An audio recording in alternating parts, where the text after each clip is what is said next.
একদিন এক যুবক বাদশার দরবারে গিয়ে বাদশাকে বললেন, হুজুর আমাকে একটি চাকরি দিন, একটি চাকরির আমার খুবই প্রয়োজন। বাদশা তখন তাকে জিজ্ঞেস করলেন, তোমার কি এমন যোগ্যতা আছে রাজ দরবারে চাকরি করার মতো? লোকটি তখন বলল, হুজুর আমি মানুষ থেকে শুরু করে পৃথিবীর প্রত্যেকটা প্রাণীর মুখ দেখেই তার বংশ পরিচয় বলে দিতে পারি। বাদশা তখন মনে মনে ভাবলো, বাহ ভালোই তো, খুবই বিচক্ষণ ব্যক্তি, তাহলে তাকে একটি চাকরি দিয়ে দেওয়া যাক। বাদশা তখন তাকে তার ঘোড়া শালের প্রধান বানিয়ে দিল। কিছুদিন পর বাদশা তাকে ডেকে বলল, আচ্ছা বলো তো আমার ঘোড়া শালের প্রধান ঘোড়াটার জাত কেমন? লোকটা তখন বলল, হুজুর আপনার ঘোড়া শালের প্রধান ঘোড়াটার জাত ভালো না।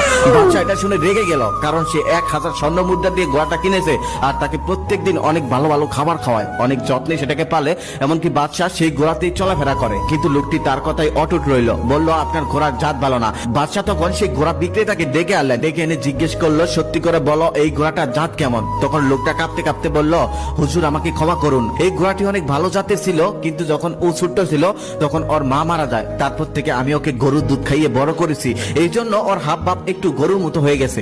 বাদশা তখন সেই লোকটাকে 100টা মুরগি উপহার দিলেন আর বললেন, তুমি কিভাবে বুঝলে এই ঘোড়াটার জাত ভালো না? তখন লোকটা বললেন, এটা তো খুবই সহজ ব্যাপার, কারণ ঘোড়ারা সাধারণত মাথা নিচু করে খাবার মুখে নেয় কিন্তু মাথা উঁচু করে খায়, আর এই ঘোড়াটা গরুর মতো মাথা নিচু করে খায়, এই জন্য আমি বুঝতে পেরেছি এই ঘোড়াটার জাত ভালো না। তার কিছুদিন পর বাদশা তাকে আবার ডেকে পাঠালেন, ডেকে বললেন, আচ্ছা বলো তো আমার রানীর জাত কেমন? লোকটা তো তখন পড়ে গেল বিপদে। লোকটা তখন বলল, হুজুর এটা কি না বললে হয় না? বাদশা তখন তাকে আরো চেপে ধরলো, তুমি কেন বলবে না, এটা বলতেই হবে। লোকটা তখন বলল, এটা জানার জন্য আপনাকে আমাকে কিছুদিন সময় দিতে হবে। তখন বাদশা বলল, আচ্ছা ঠিক আছে, আমি তোমাকে 7 দিন সময় দিলাম।